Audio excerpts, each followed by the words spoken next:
자, 그 다음에 넘어갔어. 30페이지 보세요. 30페이지면 이제 권리 총서에서 법률 관계와 권리 의무라고 되어 있는데, 자, 그러면 이제 법률 관계라는 얘기가 나와요.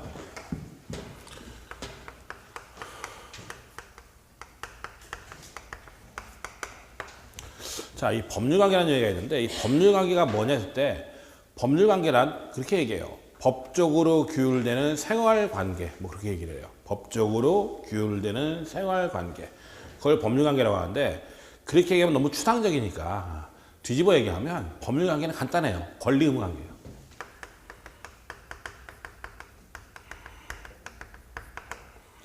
법률 관계란 결국 뭐냐면 권리 의무 관계를 얘기해요. 권리가 뭐예요? 내가 상대방한테 무엇인가 요구할 수 있는 힘, 법적인 힘, 그걸 갖다 권리라고 하고, 의무란 그에 대응해 상대방이 무엇인가 해야 되는 것, 그걸 의무라고 하죠. 그 다음에 이 권리는 법에 의해서 보장이 되는 거죠. 즉 다시 말해서 소송을 제기해서 판결받아서 실행할 수가 있는 것이죠. 그래서 법률은 간단한 거죠. 아까처럼 내 땅에다 누가 건물 줬다. 그럼 당연히 건물을 철거하라고 얘기할 수 있어요, 없어요? 있죠. 나는 권리가 있고 상대방은 철거할 의무가 있고, 철거 안 하면 소송 제기해서 강제 철거할 수 있는 거고, 돈 빌려줬으면 돈 갚으라고 요구할 수 있어요, 없어요? 있죠. 나는 권리가 있고 상대방은 갚을 의무가 있고, 안 갚으면 소송 제기해서 판결받아서 집행할 수 있는 거고. 이게 법률 관계라 이거죠. 그래서 법률 관계란 결국은 권리 의무 관계고, 이것은 법에 의해서 보장이 되는 거예요. 그런데 비법률 관계도 있어요. 비법률 관계는 말 그대로 권리 의무 관계가 아니라는 거죠. 여긴 두 가지를 얘기하는데, 인간 관계가 있고 호의 관계가 있다.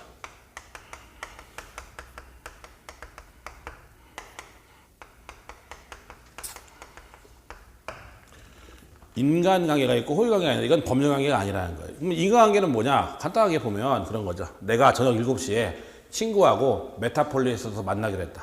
7시에 메타폴리스에서 보자라고 약속을 했어요. 그래서 내가 7시에 시간 맞춰 나갔죠. 나왔는데 친구가 안 나오네. 전화했어요. 왜 안 나와? 했더니 나 약속 있어서 못 나오니까 다음에 보자 하는 거죠. 그럼 한마디 해야죠. 너 나하고 약속했잖아. 안 나와? 소송직에서 끌어낼 거야. 돼요? 안 돼요? 안 되죠? 그건 친구 간의 단순한 약속에 불과한 거고, 그건 권리 의무 관계가 아니죠. 그건 인간관계에 불과한 거예요. 그 다음에 시험 문제 내는 게 이거예요. 시험에 나올 때는 저 호의 관계가 시험에 나와요. 요 몇 년 동안 뜸했어요. 각 잘 나오는데 요 몇 년 동안 뜸했어요. 이 호의 관계에 대한 얘기가. 자, 그럼 이 호의 관계가 뭐냐 그때. 호의 관계는 말 그대로 가장 대표적인 호의 동승이에요. 호의 동승. 자, 내가 요 앞에 걸어가고 있어요. 걸어가고 있는데 차가 쭉 오더니만 어디 가세요? 하는 거죠. 아, 저 동탄역 가는데요. 했더니만 아, 같은 방향이니까 태워드린대요. 아이고 고맙습니다. 탔어요. 탔는데 불과 1분도 안 돼서 전화를 받더니만 아, 저 지금 급한 일이 있어서 돌아가야 돼요. 내리세요. 하는 거예요. 한마디로 말해서. 그럼 나 분명히 데려다 준다 해서 했죠. 근데 1분도 안 돼서 지금 말 뒤집었죠. 한마디로 말해서. 한마디 해야죠. 당신 나 데려다 준다 했잖아. 안 데려다 줘? 나 소송 제기할 거야. 돼요? 안 돼요? 안 되죠? 그건 권리 의무 관계가 아니라는 거예요. 단순한 호의 관계에 불과하고 법적인 구속을 받을 의사는 없는 단순한 권리 의무 관계가 아니다. 그래서 비법률 관계라는 거예요. 근데 문제는 이것이 법률 관계로 바뀔 수가 있어요. 언제냐? 자, 보세요. 내가 그 차를 탔죠? 차를 타는데 그 사람이 운전을 하고 가다가 신호를 위반했네? 그 저쪽에서 트럭이 날라오네? 받았네? 나 다쳤네. 그렇죠? 그럼 나는 운전하는 사람을 상대로, 자, 운전하는 사람은 고의 또는 과실이 있어요, 없어요? 있고, 내 생명 신체를 침해했죠? 위협하게 내 생명을 침해했으니까 나는 그 사람 상대로 불법 행위로 뭘 청구할 수 있다?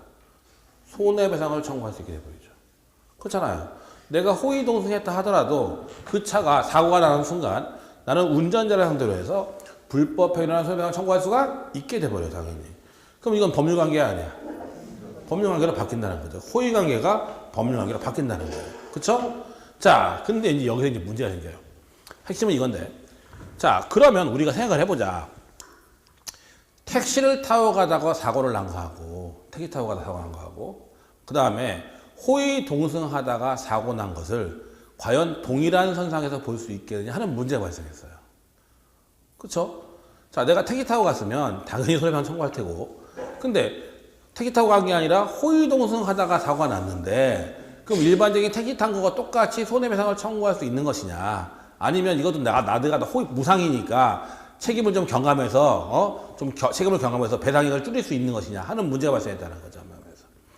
그에 대해서 우리 대법원은 뭐라고 하냐면 이걸 주의해야 돼요. 호의 동승했다고 해서 무조건 배상액을 감경할 수 있는 것은 아니다. 호의 동승이라고 해서 무조건 배상액을 감경할 수 있는 것은 아니고 그 차에 타게 된 경위라든지 여러 가지 사정을 살펴봐서 피해자에게도 과실이 있다면 그때는 배상액을 경감할 수 있지만 무조건 호의 동승했다고 해서 배상액을 경감할 수는 없다라는 게 판례예요. 쉽게 얘기해서 이런 얘기가 되는 거죠. 자, 회식을 했어요. 소장님이 나보고 같이 타고 가재요. 근데 소장님이 술 먹었어. 그쵸? 음주운전한 거 알아 몰라? 알아. 근데 내가 탔어. 사고 났어. 그것도 호의동승이죠? 그럼 나도 잘못 있어 없어? 그럴 때는 배상액 감경할 수 있지만 그냥 멀쩡하게 소장님이 술도 안 먹고 멀쩡하게 가다가 사고 났으면 그때는 배상액 감경하는 것은 아니다라는 거예요. 한마디로 말해서. 알겠죠? 문제. 그래서 시험에 나오는 건 그 문장이에요. 호의동승했다는 사정만으로 배상액을 감경할 수 있다. 이렇게 돼요. 대개의 경우에. 그건 아니라는 거죠. 호의동승했다고 해서 단순히 배상액을 경감할 수 있는 것은 아니다라는 거예요.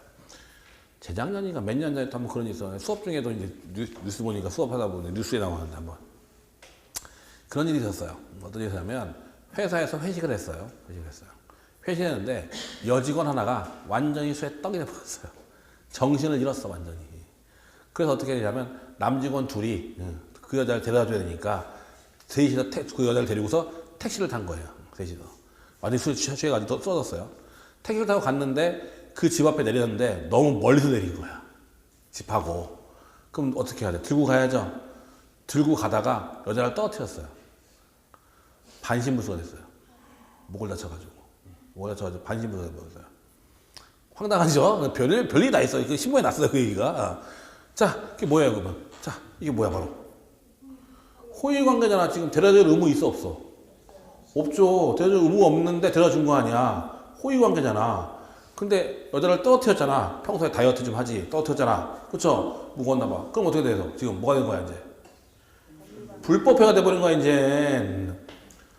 그래서 매덕 물어주는 거 있어요. 손해배상으로. 그 매덕 물어준 적이 있어요. 그거 실제 얼마 전에 있던 판례예요. 재작년인가 그 신문에 났더라고 보니까. 그래서 그거 보니까 학생들한테 그 얘기 해줬는데 그게 바로 그거예요. 한마디로. 똑같은 거예요. 알겠죠, 뭔 얘기인지.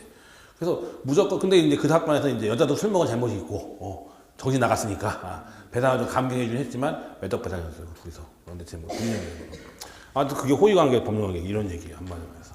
또 이제 몇 년 전에 신문에 난 것 중에 또 그런 것도 있었어요. 뭐가 있냐. 목사님, 제가 1억 원을 꼭 헌금하겠습니다. 1억 원을 목사님한테 헌금하겠다가 굳은 약속을 했어요. 근데 그 양반이 헌금을 안 하는 거야. 1억을. 목사님이 소송 제기했잖아. 1억 날라고. 1억 내놓으라고. 이겼을까 졌을까? 당연히 졌겠죠. 법률관계야 비법률관계야? 비법률관계라고 봐야죠. 그 법률관계 볼 수가 없죠. 한마디로 해서. 그게 그 얘기예요. 법률관계와 비법률관계 보시면 되는 거죠. 자, 아무튼 그런 얘기다.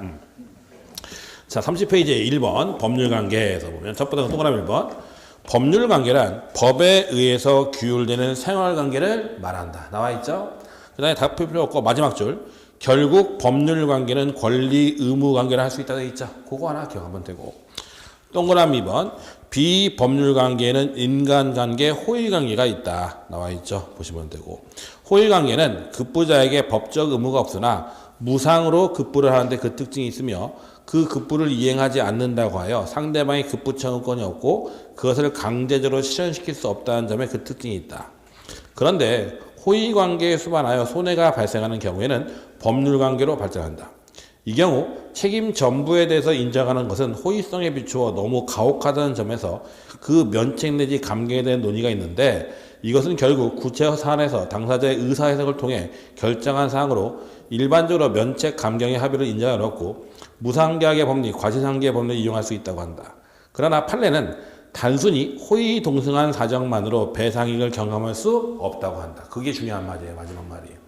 그래서 밑에 판례를 봐도 마찬가지인데 운행 목적, 동승자와 운행자의 인적 관계, 그가 차에 동승한 경위, 특히 동승을 요구한 목적과 적극성 등 여러 사정에 비추어 가해자에게 일반 교통사고와 동일한 책임을 지우는 것이 신의 법칙이나 형평의 원칙으로 보아 매우 불합리하다고 인정될 때에는 그 배상액을 경감할 수 있으나 사고 차량에 단순히 호의로 동승했다는 사실만 가지고 이를 바로 배상의 경감사로 삼을 수 있는 것은 아니다. 나와 있죠. 그래서 호의 동승했다고 해서 무조건 감경하는 것은 아니고 여러 가지 사정에 비춰 감경할 수는 있다라는 얘기예요. 한마디로 해서 그것만 기억하면 돼요.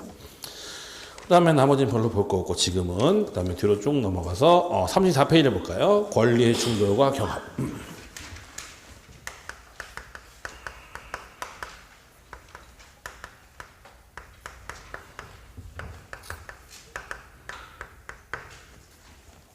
경합은 별로 문제 안 되고 권리의 충돌이 문제되는데, 자, 권리의 충돌이란 말 그대로 권리와 권리끼리 부딪히는 거죠. 이 권리의 충돌인데, 근데 여러분 다 아는 얘기예요, 사실은 이 권리의 충돌에 대해서. 자, 이거 일단 물권과 채권이 부딪히면 누가 이길까요? 물권이 이겨요. 물권과 채권이 부딪히면 물권이 이겨요.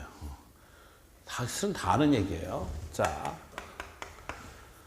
갑의 땅이 1억 5천짜리 땅이 있어요. 근데 을은 얘한테 1억을 빌려줬는데 5월 1일 날 1억을 빌려주고 그냥 돈만 빌려줬어요, 얘는. 그 다음에 병은 얘도 1억을 빌려줬는데 얘는 6월 1일 날 빌려줬는데 돈 빌려주면서 여기다가 저당권 설정했어요. 저당권은 물권이에요. 담보물권. 그래서 유치권, 질권, 저당. 유치권 많이 들어봤죠, 어디서? 유치권, 질권, 저당권. 담보물권이에요, 이게 바로 물권이에요. 그럼 저당권에 물권 설정했다는 거죠. 자, 근데 얘가 망했어요. 재산은 저것밖에 없어요. 그럼 얘는 물권자야, 채권자야? 돈 빌려준 사람이 채권자죠? 얘는 채권도 있고 뭐도 있어? 물권도 있죠? 누가 먼저 돈 가져가요? 저당권자가 먼저 가져가죠? 경매 당하면. 그쵸? 우리 집 경매 당하면 누가 제일 먼저 가져가? 은행이 저당자 벽터니까. 그쵸? 다른 사람 필요 없죠? 물권과 채권이 있으면 누가 이긴다? 물권이 이긴다, 물권이. 물권자가 우선이다. 그러면 물권끼리는 어떻게 돼요? 먼저 한 놈. 성립 선후에 한다. 얘도 5월 1일 날 저당권. 얘도 6월 1일 날 저당권이죠? 그럼 얘도 물권자, 얘도 물권자죠? 둘 다 물권이잖아. 그럼 누가 먼저 가져가? 먼저 한 놈이. 물권 상호간에는 선순위, 후순위. 먼저 한 놈이 이긴다. 제가 한번 해봐요. 채권끼리는 어떻게 하느냐?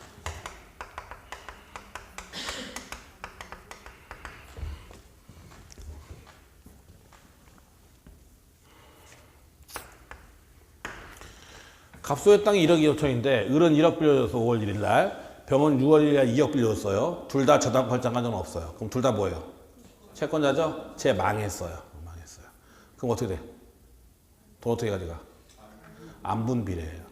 즉 채권의 분담을 정해요. 총 채권이 얼마야? 3억이죠. 총 채권이 3억이잖아. 3분의 얘가 얼마야? 1. 이거는 1억 5천. 그럼 얼마야? 5천. 얘는 1억. 즉 채권의 가액에 비례해서 분담을 정하게 되는 거예요. 한마디로 채권 상호가에는 망했을 때. 이건 파산할 때만 그래요. 파산할 때는 안분비례예요. 한마디로 채권 상호가에는 우열이 없어요. 채권끼리는 우열이 없고 먼저 한 놈이라도 먼저 갚는 거 아니에요. 한마디로 말해서. 우열이 없는 거고 파산할 때는 안분비례예요. 한마디로 말해서. 원래 채권은 선행주의가 지배해요. 원래는. 선행주의가 지배한다고 하는데 이 선행주의가 뭐냐면, 자, 내가 빚이 많아요. A, B, C, D한테 각각 빚이 있어요. 그럼 난 돈 갚아야죠? 갚을 때 어떻게 갚아? 어떻게 갚아? 내 맘이지 뭘.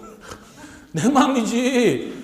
A가 제일 마음에 들어. 그럼 A부터 갚는 거고, 먼저 빌리건 늦게 빌리건 뭔 상관이야. 그쵸? 내 맘대로 갚는 거지 뭐. 그게 선행주의예요.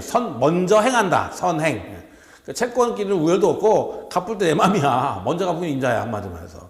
근데 내가 파산하잖아요. 망하잖아. 망하면 안분비례야. 경매해가지고. 한마디로 해서. 알겠죠? 뭔 얘기인지. 그러니까 만약에 내가 파산했다. 그러면 우리 집 나의 부동산, 동산 있잖아요. 전부 만약에 부동산 같으면 아파트 담보대출 받았으면 은행이 먼저 가져갈 거 아니야. 가져가고 남은 돈 있을 거 아니에요. 남은 돈하고 나의 동산하고 전부 다 경매해가지고 빚쟁이들이 안분빠이 하는 거죠. 안분비례 하는 거예요. 한마디로 해서. 많이 빌려준 돈이 많이 가져가는 거고 조금 더. 알겠죠? 뭐냐? 이게 이제 얘기를 해요. 그래서 이게 이제 물권과 채권의 순서예요. 채권, 권리의 충돌이에요. 근데 우리 법은 채권임에도 불구하고 물권에 우선한 경우가 있어요. 채권임에도 불구하고 물권의 우선한 경우에서 특별법에서 뭐가 해야 되냐? 근로기준법상의 임금우선 특권, 국세기본법의 조세우선 특권, 그 다음에 주택임대차보호법과 상가건물 임대차보호법의 소액보증금 특권.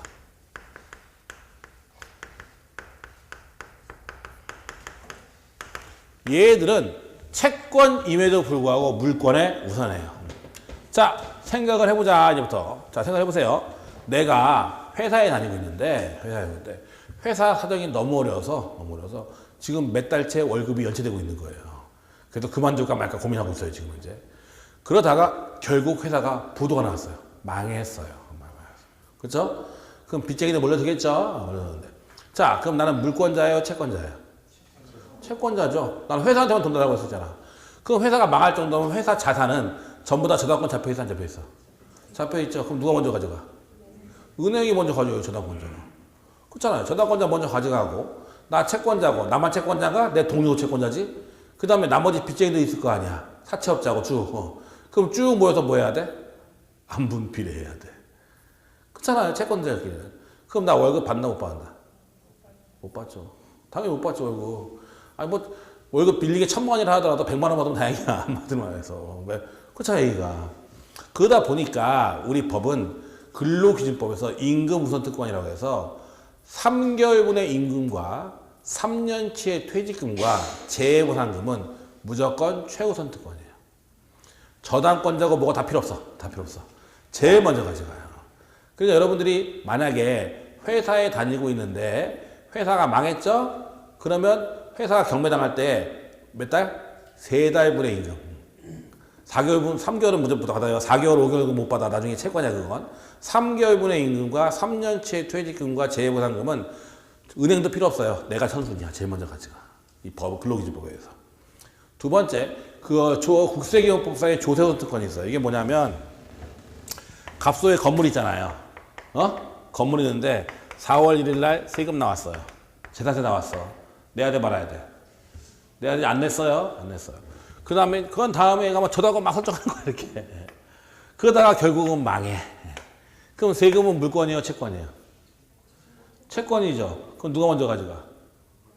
저당권자가 먼저. 뒤에 세금 나와도 똑같아요. 뒤에 세금 나와도 상관없어.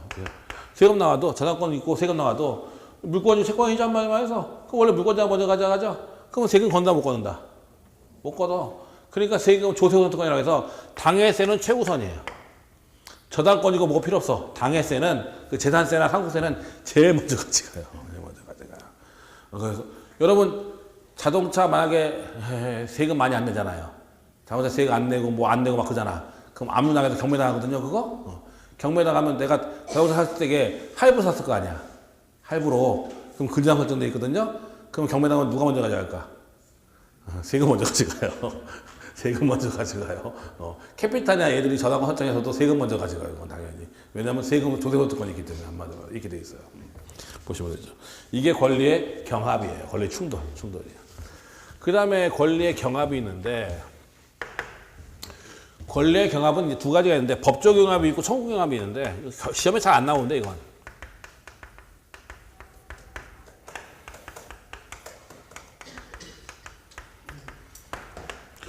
이게 뭐냐면, 권리의 경합은 하나의 사실관계에서 두 개 이상의 권리가 발생하는데, 그 법적 경합은 뭐냐면, 하나가 하나를 제외시켜버려요. 하나의 사실관계에서 두 개의 권리가 발생하는데, 법적 경합은 하나가 하나를 제외시켜서 딱 하나에만, 두 가지 권리 중에 하나만 행사할 수 있어요. 근데 청구권 경합은 두 가지 권리를 선택할 수가 있어요. 그걸 청구권 경합이라고 하는데, 뭐냐 하면 이런 거예요. 자, 아까 그 얘기 해보죠. 내가 택시를 탔네요. 택시를 타고서, 아이고, 저 동탄역 값이다 하고 탔어요. 타고 가고 있는데 택시가 중간에 교통사고 났어요. 나 다쳤어요. 그럼 난 택시기사 상대로 아까 얘기했죠. 뭘 청구할 수 있어? 불법 행위로 인한 뭘 청구할 수 있어? 손해배상을 청구할 수 있는 건 당연한 거죠. 택시기사의 고의 또는 과실을 위협하니까. 자, 두 번째는 또 뭐 할 수 있냐면, 나는 택시기사하고 운송계약 체결했어, 안 했어? 계약했어, 안 했어? 나를 데려다 주기 위해 계약했잖아. 택시 계약했잖아. 계약했는데 계약을 이행했어요, 못했어요? 못했죠. 나중에 또 배우는데 무조건 나올 거예요. 계약은 지켜야 돼요, 말아야 돼요? 지켜야 돼요. 계약을 지키지 않는 걸 채무불이행이라고 해요. 뭐라고요? 채무불이행. 계약을 지키지 않는 건 채무불이행이에요. 그러면 고의 또는 과실로 채무를 이행하지 않아서 나한테 손해가 발생하면 그에 따른 손해배상을 청구할 수가 있어요. 마찬가지. 그걸 채무불이행으로 한 손해배상이라고 정하는데 민법 390조에 있는 거예요. 그러면 지금 보면 택시기사가 나를 데려다줄 의무가 있어 없어? 계약상 의무가 있죠? 데려다줬어 못 데려다줬어? 그럼 채무불이행이 아니야. 맞죠? 나 손해 발생해서 했어. 발생했으니까 나는 채무불이행으로 인한 손해배상도 청구할 수가 있어요. 그래서 나는 택시기사를 상대로 불법행위로 인한 손해배상을 청구할 수도 있고 채무불이행으로 인한 손해배상을 청구할 수도 있어요. 두 개의 권리가 발생한 거죠. 그러면 이 둘 중에서 어떤 권리 행사하냐? 그건 내 마음이에요. 불법행위로 인한 손해배상을 청구하든 채무불이행으로 인한 손해배상을 청구하든 그건 내 마음이야. 그걸 선택할 수가 있어요. 그걸 뭐냐면 청구권 경합이다라고 얘기를 해요. 청구권 경합이다. 그 다음에 법정 경합은 어떤 거냐? 보세요. 어떻게 되다가 내가 요 앞에 가고 있어요. 근데 아까처럼 택시가 날 치죠. 그럼 난 택시기사 상대로 당연히 계약한 건 아니니까 불법행위로 인한 손해배상을 청구할 건 당연한 거죠. 근데 내가 꼭 택시를 치라는 건 없어요. 순찰 중인 경찰차에 칠 수도 있죠. 지나가다가 순찰 중인 경찰차에 쳤어요. 그럴 수도 있잖아. 그쵸? 그쵸? 자, 그러면 어떻게 되느냐 하는 문제가 발생해요. 자, 이때는 일단 이거 하려면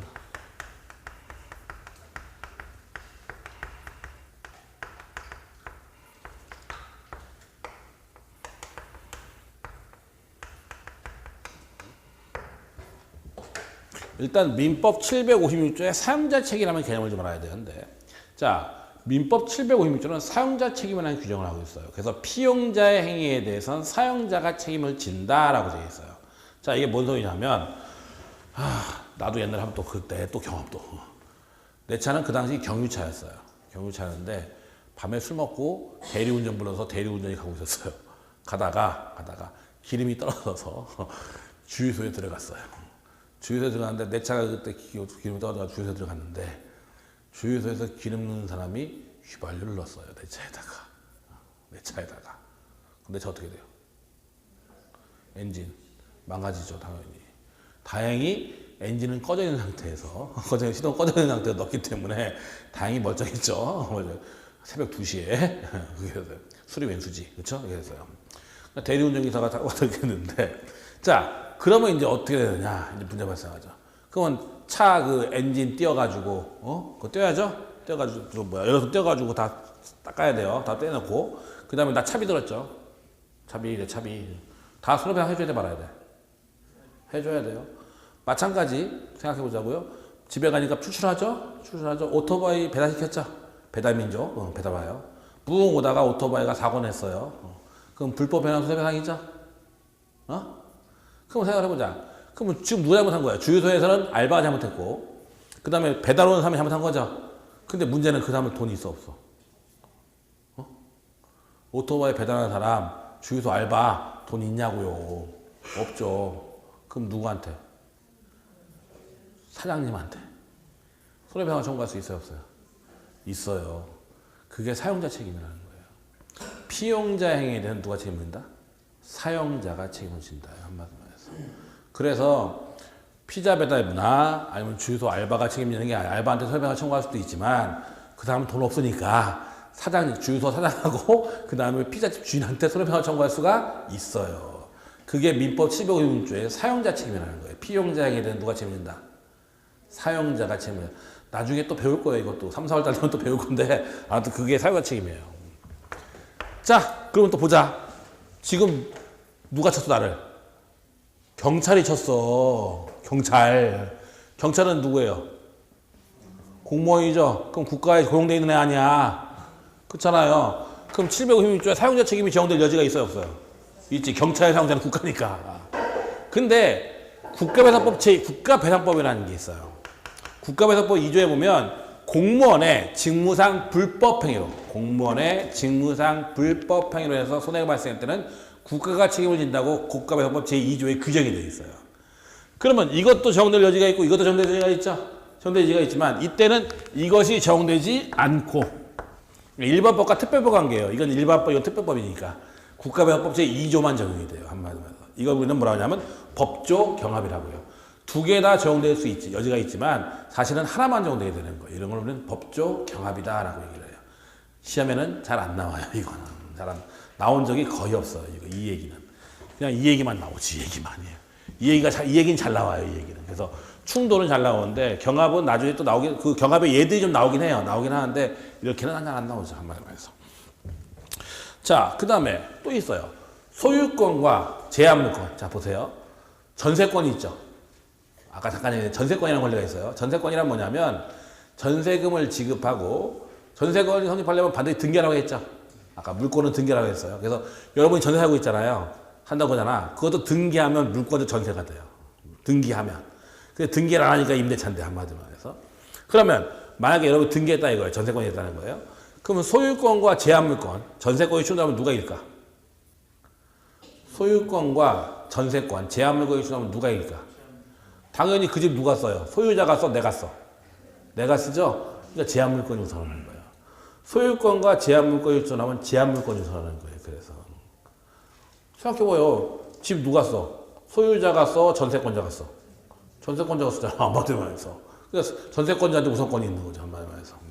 자, 거기 보면 권리의 충돌과 그 순위에서 가로 2번 권리의 순위에서 물권 상호와의 충돌, 소유권과 제한물권이 충돌의 경우 성질상 제한물권이 우선하며 제한물권 상호 간의 충돌은 물권의 성립 선후에 의한다. 나와있죠? 먼저 하면 이긴다. 채권 상호 간의 충돌, 채권은 상대권으로서 채권 상호 간에는 채권자 평등의 원칙이 지배하여 우연이 없다. 다만 이러한 원칙이 지배되는 것은 파산의 경우이며 채권자 평등의 원칙에 따라 안분 비례한다. 그 밖의 경우에는 채권자 상호 간의 순위가 없기 때문에 채무자는 채권자 누구에게 이행하던 자유이며 그에 따라 먼저 급부를 받는 자가 만족을 하는데 이를 선행주의라고 한다. 나와있죠? 갚을 때 내 맘이지 뭘 보시면 되는 거죠. 물권과 채권의 충돌. 물권과 채권이 충돌하는 경우 그 성립 시기를 불문하고 물권이 우선한다.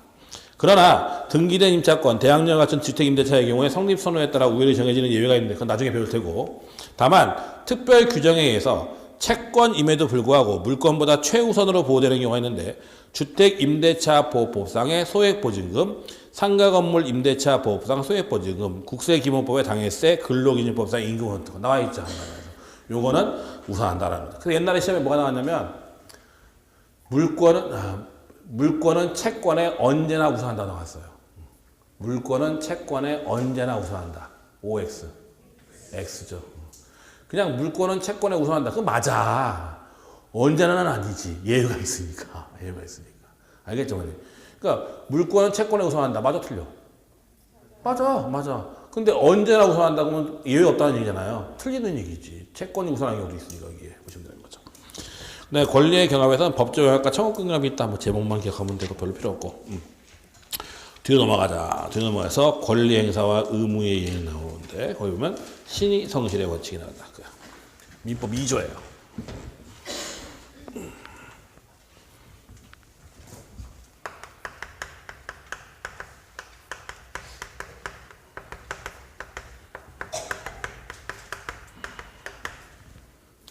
신의 성실의 원칙, 줄여서 신의칙이라고 하는데 민법 2조 1항에 있는 얘기예요. 민법 2조 1항에 보면 뭐라고 되냐면 권리의 행사와 의무의 이행은 신의에 따라 성실하게 해야 된다. 권리를 행사하는 것하고 의무를 이행하는 것은 신의에 따라 성실하게 해야 된다. 그것도 신의 성실의 원칙, 줄여서 신의칙이라고 얘기를 해요.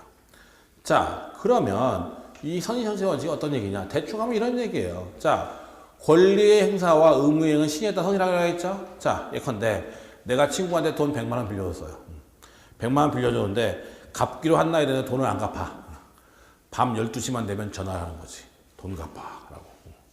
30분마다 한 번씩 12시부터 새벽 3시까지 전화를 해요. 그렇죠? 친구 어떻게 하겠어? 노이로제 걸리겠죠? 나 권리 행사하는 거 맞아요? 안 맞아요? 맞긴 맞지만 그러면 되겠어? 안 되겠어? 안 된다. 라는 거죠. 한마디로 해서. 그러면 친구는 열받죠. 돈 100만 원 때문에 새벽 밤 12시면 전화하니까. 그래서 100만 원을 준비했어요. 10원짜리로. 그리고 12시에 들고 들어오는 거지. 야, 100만 원 갚으러 왔어. 12시에. 자, 너 쉬어봐. 하는 거죠. 한마디로 말해서. 100만 원 10원짜리로. 의무 이행하는 거 안 하는 거야? 하는 건 맞죠. 근데 그러면 되겠어? 안 되겠어? 안 된다. 라는 거예요. 권리행사와 의무행은 어떻게 해라? 신의에 따라 성실하게 해라. 뭐 그런 의미예요, 사실은. 근데 이 신의 칙은 세 가지 기능을 해요. 첫째는 뭐냐면 권리 창설적 기능.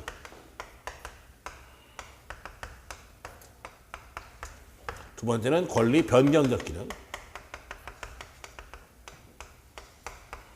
셋째는 권리 소멸적 기능이에요.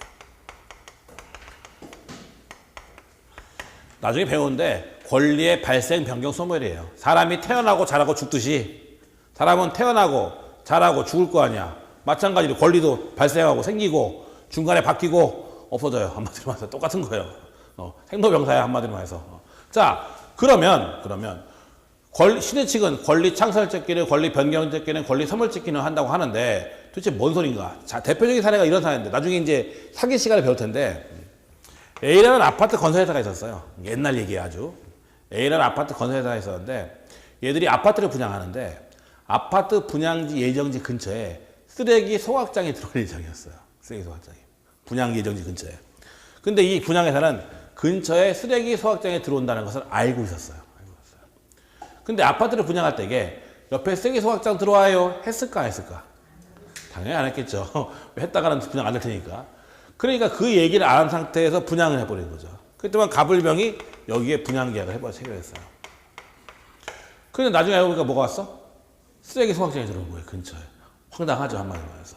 그래서 얘들을 위해서 이제 사기를 이유로 이 아파트 분양 계약을 취소하려고 했던 사건이 있었는데. 자, 그러면 얘는 그 얘기를, 즉, 쓰레기 소각장에 들어온다는 얘기를 해줄 의무가 있느냐. 그걸 고지 의무라고 하는데. 알려줄 의무, 고지 의무가 있느냐 하는 문제가 발생한 거예요. 근데 그 당시 법에는 저런 거 알려줄 의무 이런 게 규정된 바가 전혀 없었어요. 전혀 저게 규정된 바가 없어요. 알겠죠? 법에 없어. 법에 없는데 알려줄 의무가 있느냐 하는 문제가 발생했어요. 자, 이에 대해서 우리 대법원은 뭐라고 하냐면, 자, 아파트를 분양한다 이런 데서는 주변 환경 이런 것들은 거래에서 중요한 요소야, 아니에요? 중요한 요소고, 따라서 저 아파트 분양 근처에 쓰레기 소각장에 들어온다는 것은 신의 칙상, 신의성실의 원칙상 알려줄 의무, 고지 의무가 있다는 거예요. 따라서 고지 의무를 위반했기 때문에 저건 사기고, 따라서 쟤들은 사기를 이유로 저 계약을 취소할 수 있다라는 게 판례예요. 나중에 의사표시하자에 다시 한번 나올 거예요, 저희가. 그것도 있고, 또 뭐가 있냐면 이런 것도 있어요. 내가 여러분 소유에는 전세를 살아요. 전세 사는데 우리 집 도둑 맞았어요. 그러면 집주인은 책임져야 돼요, 말아야 돼요? 책임 안 주죠. 임대차예요, 이거. 임대차인데 임대차에서 집주인은 보호무라고 하는데 그걸. 우리 집 도둑 맞았다고 해서 나를 보호하는 의무는 없죠, 한마디로 말해서. 그쵸? 자, 근데 내가 펜션에 놀러 갔어요. 여관에 들어갔어요. 호텔에 갔어요. 그쵸? 그것도 임대차야, 아니야? 임대차죠. 돈 주고 써 빌리는 거니까 임대차잖아요. 근데 도둑 맞았어요.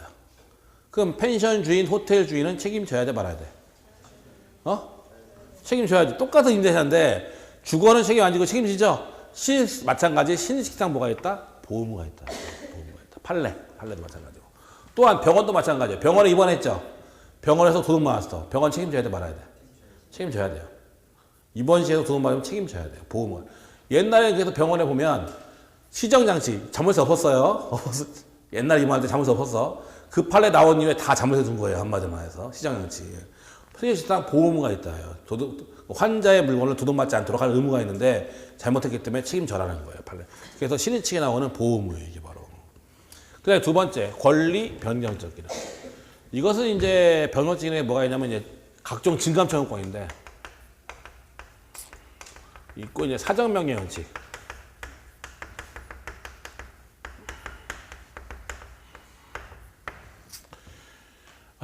일단 이제 보면은 뭐가 있냐면 지상권이라는 게 있고, 전세권, 임대차 이게 있는데, 두 개는 물권이고 이건 채권인데, 자, 지상권, 전세권, 임대차 이거 두 개는 물권이고 이건 채권이에요.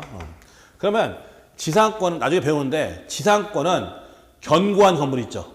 그러니까 최근 공개된 건물 이런 거 소유를 목적할 때는 최하가 30년이에요. 기간이 30년이라고 최하가. 그 다음에 전세권은 최장 10년이고, 뭐 임대차는 뭐 20년 할수 30년 할 수 있는데, 그럼 이 지상권이나 전세권, 임대차 같은 거는 단기간에 걸치는 계약이고 장기간에 걸칠 수도 있어요. 단기간에 걸쳐, 장기간에 걸쳐. 장기간에 걸치는 경우가 많아요. 꽤 오랫동안. 그럼 지상권을 갖다가 계약할 때 지상권 남의 땅 쓰는 건데 남의 땅 쓸 때 땅 사용료 줘야 돼 말아야 돼? 줘야 되는데 그걸 지료라고 해요. 지료라고 하는데 처음에 지료를 100만 원 정했어. 근데 몇 년 최하? 30년 동안 계속 100만 원 받아야 되는 거야? 그게 아니라는 거죠. 물가가 변동해야 안 해요. 변동하니까 지료 증감 청구권, 여기선 지료, 여기는 전세금 증감 청구권, 여기선 차임 증감 청구권이 다 있어요. 여기는 사정이 바뀌니까. 그래서 사정 변경 원칙이다라고 해요. 그 다음에 사정 변경 원칙에서 이제 가장 문제되는 것은 이제 해제와 해지인데, 사정 변경을 근거로 한 해제권과 해지권을 인정할 수 있느냐 하는 문제가 발생해요. 자,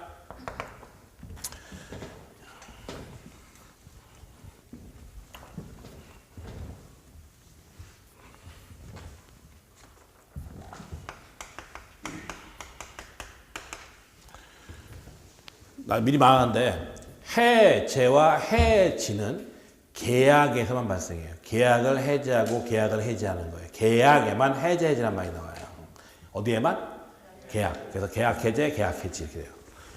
자, 계약 해제는 어떻게 되냐면 일단 계약이 효력이 있다가 계약을 해제하면 처음부터 계약이 없던 게 돼버려요. 처음부터 계약이 없던 게 돼버리고, 계약 해지는 계약이 효력이 있다가 계약을 해지하면 돌아가는 게 아니라 밖으로 나가요. 장래라고 하는데, 이걸 돌아가는 걸 우리가 법률용어로 소급효라고 하고, 밖으로 가는 걸 장래효라고 하는데, 그래서 계약을 해지하면 처음부터 계약이 없어져요. 소급해서 계약이 없어져요. 계약을 해지하면 장래향이 없어져요. 한마디로 이렇게 되는 거예요.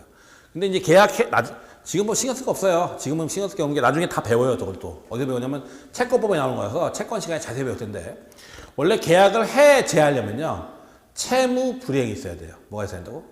채무 불이행. 채무 불이행이 있으면 계약을 어떻게 하면 해제할 수 있어요. 그 다음에 계약의 해지는 여러 가지 원인인데 개별법에 규정이 되는데, 대표적인 게 그런 거죠. 임대차의 경우에요. 차임 줘야 돼요, 말아야 돼요? 임대료 줘야 돼, 말아야 돼? 줘야죠. 월세 줘야죠, 한마디로 해서. 근데 우리 임대차에 보면 2기 이상 차임을 연체하면, 즉 2달분의 차임을 연체하면 계약을 해제할까요? 해지할까요? 해지가 되겠죠. 해제를 하면 처음부터 임대차가 없었던 게 되잖아. 그러니까 장래향이 없어지니까 그걸 계약을 해제할 수 있다라고 되어 있어요. 법에 보면. 그래서 해제하면 처음부터 임대차가 없던 게 되버리니까 장래향이 없어지니까 해지한다고 되어 있어요. 자, 아무튼 요게 있는데, 자 이제부터 보세요. 이제 어떤 일이 뭐냐면, 갑하구라고 땅 매매 계약했어요. 그래서 5월 1일 날 계약금 1,000만 원 주고, 5월 20일 날 중도금 5천 주고, 5월 30일 날 잔금 4천 주기로 했는데, 계약금 받고 중도금 받았어요. 받았는데 5월 25일 날 갑자기 이 땅 근처에 신도시 발표됐어요. 중도금까지 받은 상황에서 갑자기 신도시 개발이 뻥 터져버린 거예요. 한마디로 해서. 자고 일어나니까 땅값이 2배로 떠요. 자고 일어날 때마다. 그래서 5월 30일 되니까 이 땅이 3억이 돼서 시가가. 나 얼마에 팔았어? 1억에 팔았죠? 팔았는데 불과 5일 사이에 3배가 뜬 거야, 지금 땅값이. 주고 싶어, 주기 싫어? 주기 싫죠. 얘는 받아야 돼, 말아야 돼? 받아야지. 그럼 얘는 이제 그런 거죠. 우리 계약할 때하고 지금 사정이 바뀌었으니까 사정 변경을 이유로 나 계약을 없던 걸로 할래, 해지할래, 할 수 있느냐 하는 문제가 발생했어요. 사정 변경을 이유로 계약을 해지할 수 있냐? 할 수 있을까 없을까? 없어요. 사정 변경을 이유로 한 계약 해제권을 인정하지 않아요, 판례가. 물론 우리 판례는 사정 변경을 이유로 한 계약 해제권의 인정 요건을 얘기한 적이 있어요. 그래서 현저한 객관적 사정의 변경이 있어야 되고, 당사자 예측이 불가능해야 되고, 당사자에게 책임이 없어야 된다, 이런 얘기를 하는데, 한 번도 사정 변경을 이유로 계약을 해제를 인정한 적은 없어요. 요건은 얘기했지만 판례상 인정한 적이 한 번도 없어요. 만약 왜 그럴 수밖에 없냐면, 사정 변경을 이유로 계약을 해제할 수 있다고 한다면, 그럼 사정 변경이 도대체 몇 배 올라야 되는 거야? 그렇잖아. 아니면 다 어떻게 하겠어? 심심하면. 사정 변경이야, 계약 해제할래? 할 거 아니야. 그러면 계약을 지켜야 되는 대원칙이 깨질 수밖에 없는 거죠. 따라서 우리 판례가 사정변경을 계약 해제를 인정을 요건은 얘기했지만 한 번도 인정한 적이 없는 거예요. 근데 사정 변경을 이유로 해 직고는 또 인정을 해요. 자, 어떤 사람이냐? 보세요. A라는 회사가 있어요. 중소기업이야. 그럼 중소기업인데 은행에서 자금을 빌려야죠. 자금을 빌려야 되는데 회사 자금 잘 안 빌려줘요. 많이 잘못하면. 왜냐면 저기 있어요. 근로자 임금선택권이잖아. 그런 거 있으니까 그게 많이 안 준다고, 솔직히 자산에 대해서. 가치를 많이 평가 안 해요, 사실. 그래서 A라는 회사가 있는데 얘가 대출을 받아야 되는 거예요. 근데 회사의 담보력이 좀 부족하니까 어떻게 하냐면 중소기업 같은 경우 회사가 대출 받을 때 이사 있죠. 이사를 보고 보증서라고 그래요. 회사가 대출 받으면서 이사들 보고 연대보증 세워요, 전부 다. 연대보증. 그러면 나 이사야. 회사에서 대출 받아.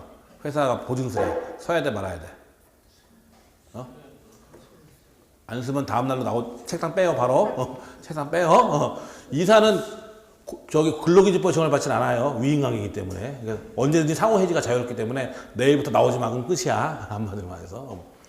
서야 돼, 말아야 되니까. 서야지. 목공무기 보초인데 당연히 서야지. 그쵸? 5년 계약했어요. 5년 보증 계약했어요. 그쵸? 근데 불과 1년밖에 안 되는데 얘 퇴사했어. 몇 년 보증 섰어? 5년 섰는데 1년 만에 어떻게 했어? 잘렸어. 그쵸? 앞으로 몇 년? 4년 보증 더 있어야 되잖아.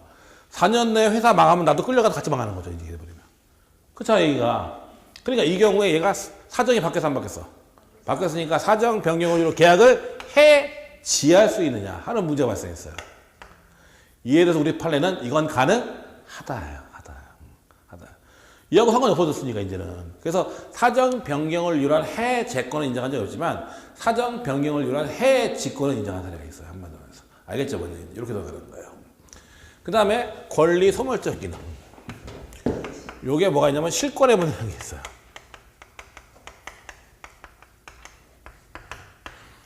권리 소멸적 기능에서 얘기하는 게 뭐가 있냐면 실권의 법리라는 게 있어요. 실권의 법리. 자, 이 실권의 법리가 뭐냐면 듣기만 하면 돼요. 권리가 있고 권리를 행사할 수 있음을 알면서도 장기간에 걸쳐서 권리 행사가 없었기 때문에 상대방이 그 권리를 행사하지 아니할 것이라는 신뢰가 생기는 경우에 그 권리가 소멸한다는 법리를 실권의 법리라고 해요. 뭔 소리인지 몰라요. 잘, 그쵸? 그렇게 얘기하면. 근데 간단하게 예를 들면 금방 알아요. 자, 생각해 보세요. 내가 친구한테 돈 100만 원을 빌렸어요. 100만 원 빌려주면서 너 한 달 후에 갚아라 라고 얘기했어요. 내가 한 달 후에 갚아라 라고. 자, 상황이 그렇게 된 거예요. 한 달이 됐어요. 근데 내가 그 돈 갚으라는 얘기를 안 해요. 그 돈에 대해서 이런 방구 얘기가 없어요, 내가. 그 상태로 한 달, 두 달, 세 달 지나가는데 말을 안 해, 돈 갚으라고. 그런 상태로 1년 이상 지났어요. 그럼 친구 어떻게 생각하겠어요? 내가 친구랑 어떻게 생각하겠어? 아, 받을 생각이 없구나. 그래요, 안 그래요? 그럴 거 아니야. 그러면 내가 돈 받을 권리가 된다? 소멸한다. 권리가 있어, 없어, 내가?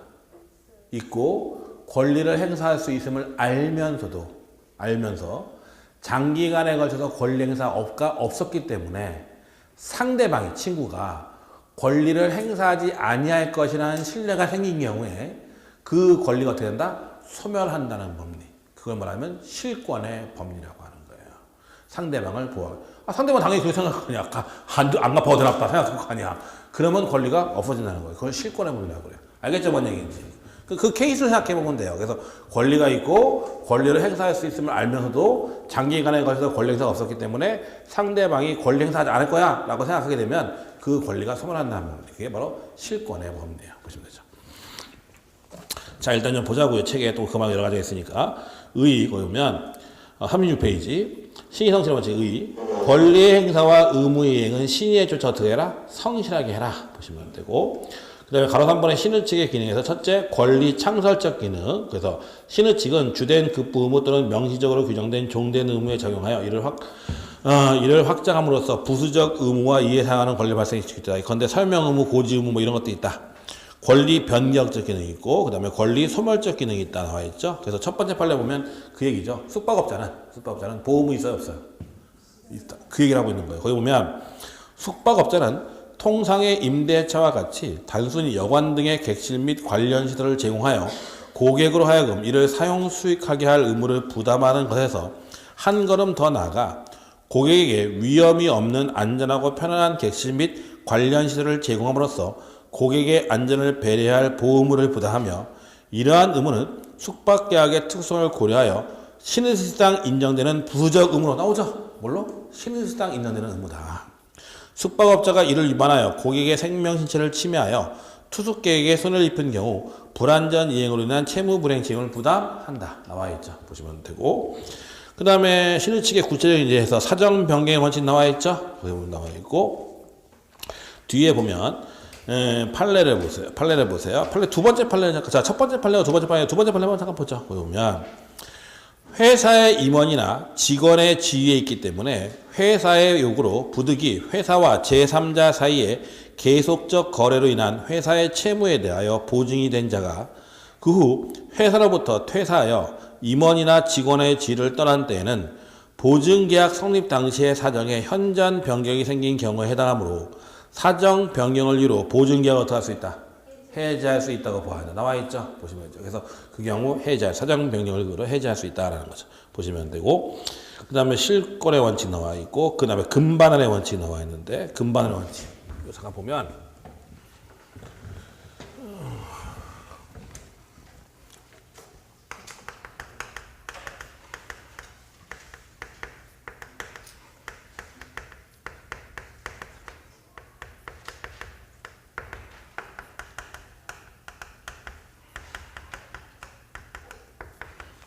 선행행위와 모순된 행위 금지 원칙 혹은 금반환의 법리 똑같은 말이에요. 선행행위와 모순된 행위 금지 원칙 혹은 금반환의 법리라고 하는데 자 이게 뭔 얘기냐면 화장실 들어갈 때하고 화장실 나올 때하고 다르면 돼요 안 돼?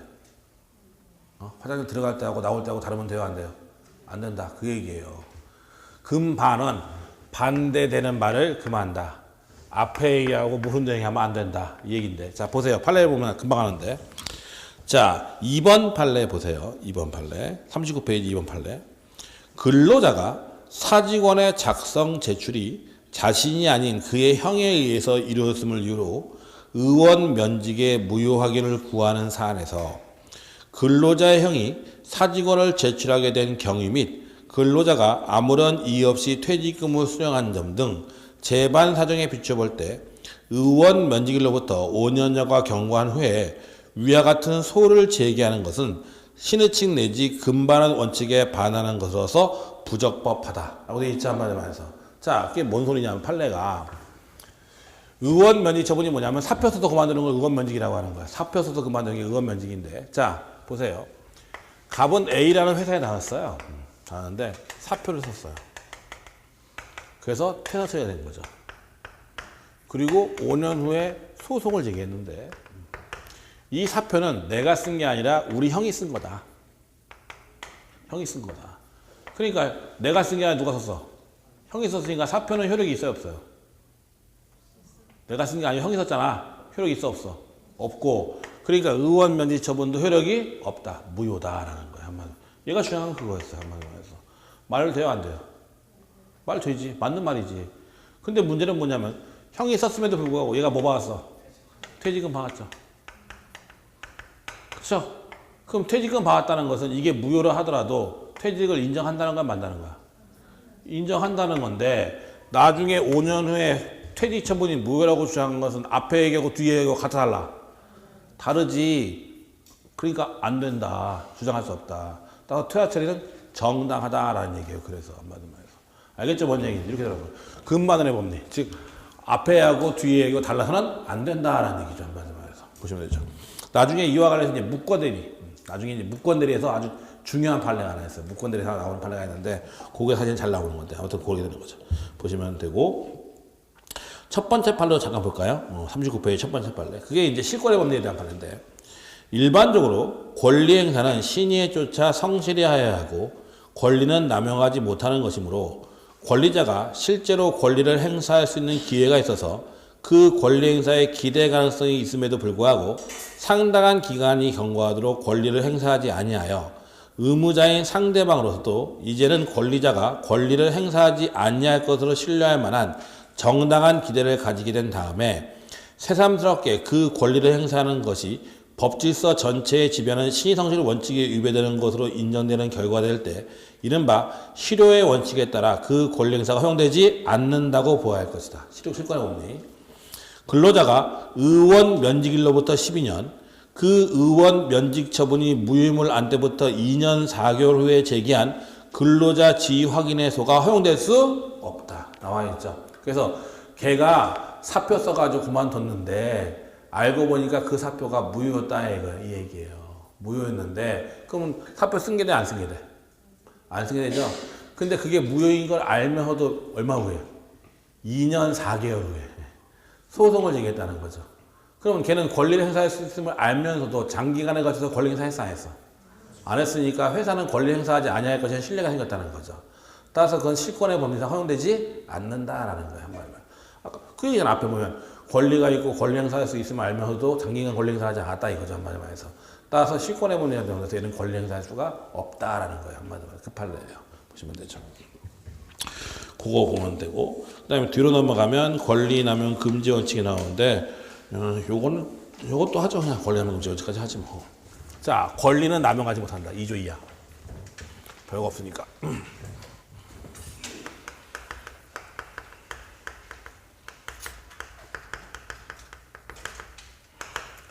권리는 남용하지 못한다요. 한마디로 해서. 그게 2조 2항에 있는 건데, 자, 이게 뭔 소리냐면, 권리 남용 금지 원칙이 정리되려면 두 가지 조건이 필요해요. 첫째는 권리 행사가 권리의 공공성, 사회성에 반해야 되고,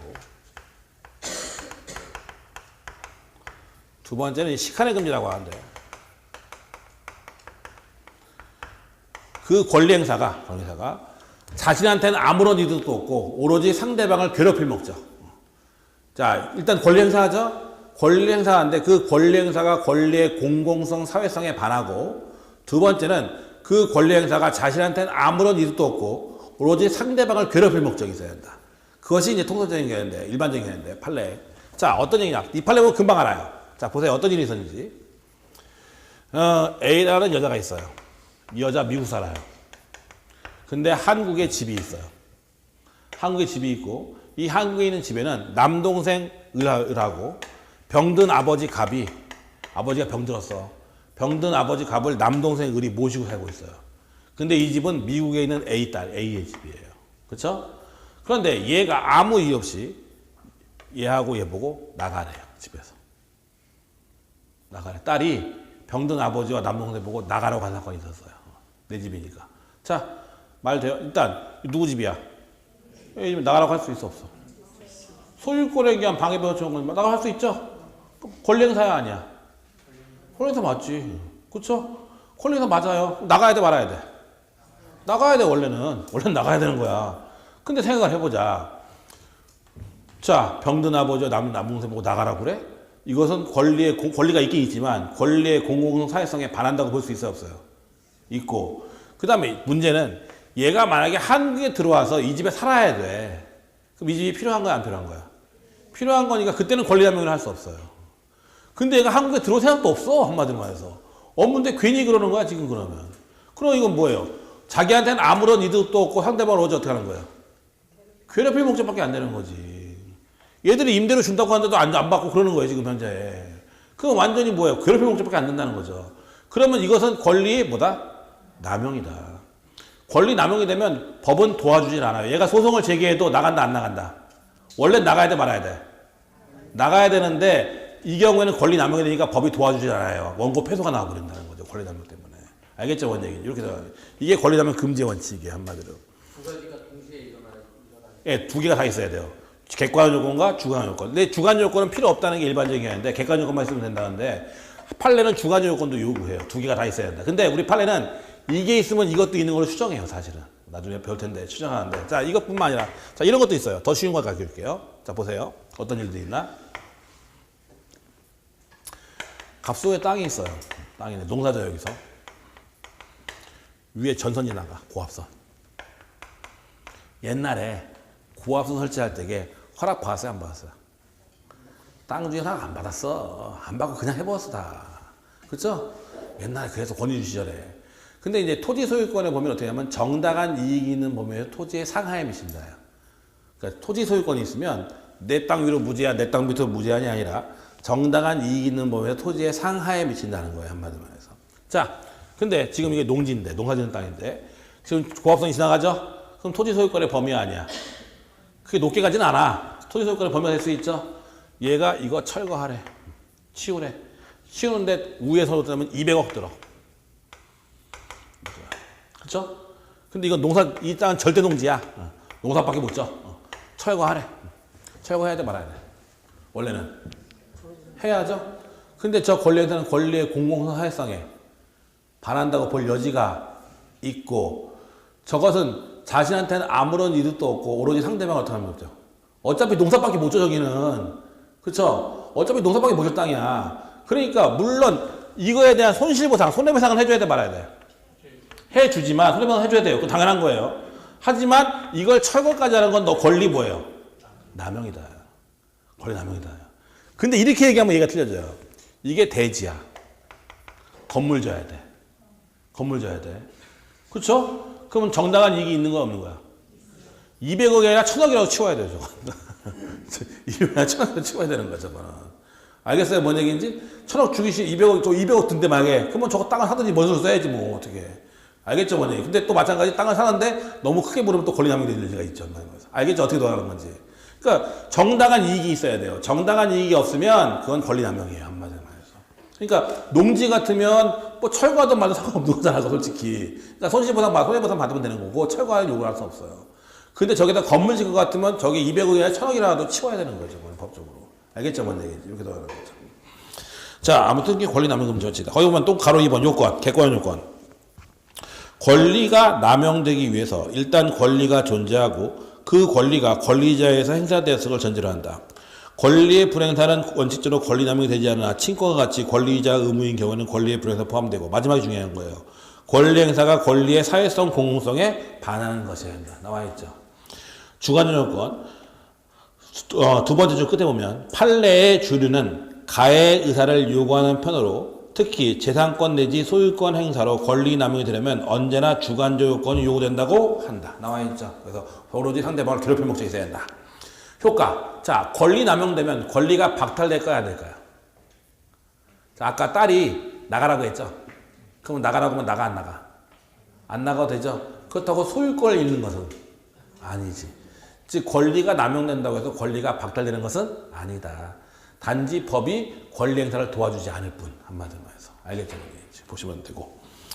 그 다음에 여러분이 보시면 자, 두 번째 판례 잠깐 볼까요? 두 번째 판례. 거기 41페이지에 권리 행사가 권리의 남용에 해당한다고 할 수 있으려면 주관적으로 그 권리 행사의 목적이 오직 상대방에게 고통을 주고 손해를 입히려는 데 있을 뿐 행사하는 사람에게 아무런 이익이 없을 경우에 하고 객관적으로 그 권리 행사가 사회 질서에 위반된다고 볼 수 있어야 하는 것이며 이러한 경우에 해당하지 않는 한 비록 그 권리 행사에 의해서 권리 행사자가 얻는 이익보다 상대방이 잃을 손해가 현저히 크다 하여도 그 사정만으로는 권리 남용이라고 할 수가 없다. 즉 이거 치우려면 200억 든다 하더라도 건물 지면 이 땅값은 5억도 안 돼. 근데 이거 200억이야. 그럼 단순 비교해 보면은 이거 너무 하는 거 아니야. 단순 비교면. 근데 얘는 정당한 이익이 있어 없어? 있으니까 이건 권리 행사 맞다. 권리 남용 아니다는 거예요. 알겠죠? 뭔 얘기인지. 근데 아무리 적은 금액이라 하더라도 이게 절대 농지가 같아도 아무것도 못하면 저걸 철거를 요구하는 것은 권리 남용이 될 여지가 있다라는 거예요. 알겠어요? 뭔 얘기인지 보시면 되죠. 단순히 가격 가지고 비교하면 안 된다는 거예요. 그 다음에 네 번째 판례 보세요. 보면 외국에 이민을 가 있어 주택에 입주하지 않으면 안 될 급박한 사정이 없는 딸이 고령과 지병으로 고통을 겪고 있는 상태에서 달리 마땅한 거처도 없는 아버지와 그를 부양하면서 동거하고 있는 남동생을 상대로 자기 소유 주택의 명도 및 퇴거를 청구한 행위가 인륜에 반하는 행위로서 권리 남용에 해당한다. 나와 있죠. 이 판례가 아주 유명한 판례예요. 한마디로 해서 권리 남용에 대해서. 아무튼 그 정도 보시면 되고 의무행은 별로 볼 거 없고 그래서 오늘 일단 여기까지 보도록 하죠. 보는데 항상 내가 말하는데 집에 가서 딴 거는 보지 말아요. 줄친거만 봐요. 딴 거는 보지 마세요. 딴 거 봐봤자 헷갈려. 헷갈려. 일단 지금 진도는 첫 진도 거의 첫 진도가 달아먹기 때문에 기본적인 것만 하고 있는 거, 핵심적인 것만. 거기다 덧붙이는 건 나중에 덧붙일 거예요, 나중에. 일단 기본적인 걸 알아야 되니까. 그래서 여러분들이 줄친 것만 보세요, 주신 것만. 대충. 그래서 오늘 배운 것 중에 다른 거 다 필요 없어. 솔직히 제일 중요한 거, 관습법. 관습법. 그 다음에 지금 배운 신의성신의 원칙하고, 그 다음에 권리나는 금지 원칙. 요거하고, 아까 권리 충돌 있죠? 요거. 요것만 잘하면 돼요, 솔직한 말로. 요게 시험에 잘 나오는 거니까. 그래서 오늘 일단 여기까지 하고, 다음 시간에 이어서 보도록 하죠. 예, 다음 시간에 뵙겠습니다.